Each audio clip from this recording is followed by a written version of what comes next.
Welcome to Burlap Teachers. Enjoy the video. In this video, I will explain how to enable Gemini Assistant in Samsung.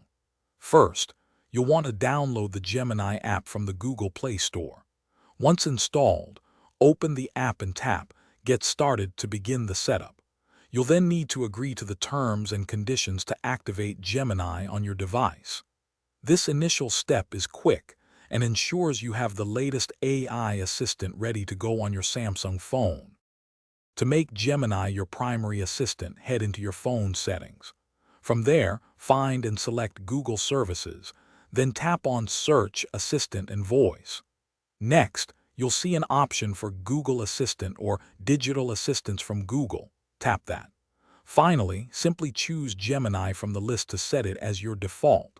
This ensures Gemini responds whenever you summon your assistant. Activating Gemini is straightforward.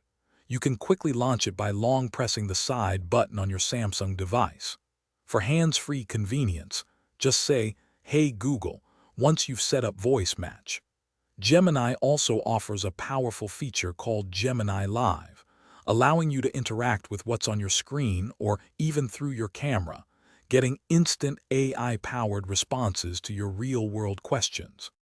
Gemini offers impressive integration, working seamlessly with many Samsung apps such as Calendar, Clock, and Notes to help manage your daily tasks.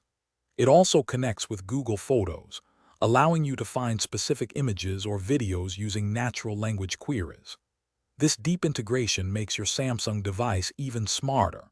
And speaking of smart solutions, check the description for a link to the Shark AI Ultra Robot Vacuum and other great deals. Gemini is constantly evolving to provide more helpful features across your digital life. Thanks for watching. Consider subscribing if this video helped you.